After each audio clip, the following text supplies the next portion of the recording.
இன்றே டவுன்லோட் செய்து உங்கள் ஃபேவரட் ஷோக்களை என்ஜாய் பண்ணுங்க. நான் உங்க கூட சண்டை போட வரல. அப்புறம் சார், என்னோட அம்மா வந்திருக்காங்க, உங்களை பார்க்கணும்னு சொல்றாங்க. அப்படியா? கண்டிப்பா மீட் பண்ணலாம். ஒரு 5 நிமிஷம் வெயிட் பண்ண சொல்றீங்களா?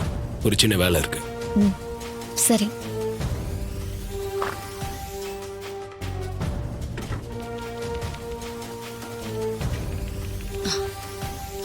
என்னம்மா, எம்டியை பார்த்து பேசினியா?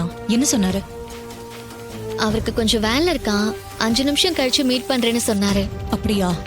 சரி சரி, உட்காருங்கம்மா, நான் போய் வேலை பார்க்கறேன்.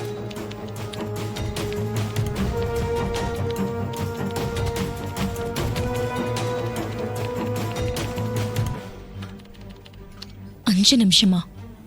எனக்கு என்னமோ சந்தேகமா இருக்கு. இதுல ஏதாவது உள்குத்து இருக்குமோ?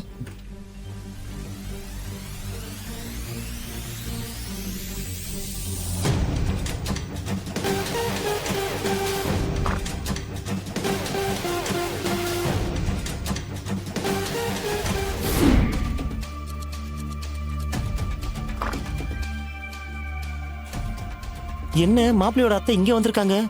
இவங்க எதுக்கு திடீர்னு இங்க வந்தாங்க? என்ன பார்த்தா பிரச்சனை ஆயிடுமே. அப்படியே உள்ள போயிடலாம்.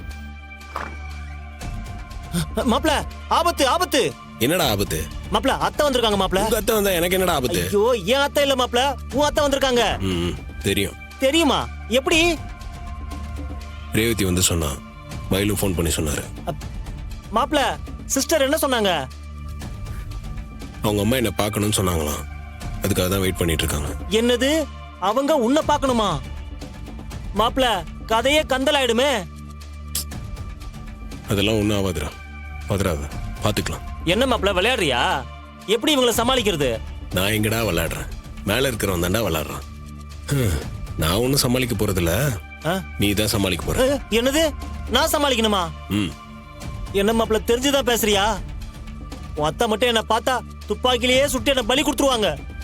மாப்பிள்ள, எனக்கு இன்னும் கல்யாணம் கூட ஆகல மாப்பிள்ள, அதுக்குள்ள என்ன மேல போக சொல்றியா? டேய், உன்னை யாரா என் அத்தையை சமாளிக்க சொன்னா? இப்ப நீ தானே மாப்பிள்ள சமாளிக்க சொன்ன. நான் உன்னை சமாளிக்கணும்னு சொன்னது ரேவதிய. ரேவதி சிஸ்டரியா? இதை விளக்கமா சொல்ல வேண்டியதானே? டேய், நீ ரேவதி அத்தை கூட உள்ள வராம மட்டும் பாத்துக்க, அது போதும். மத்ததெல்லாம் நான் பாத்துக்கிறேன். சரி மாப்பிள்ள, சிஸ்டரை நான் பாத்துக்கிறேன், ஒன்னும் பிரச்சனை இல்லை.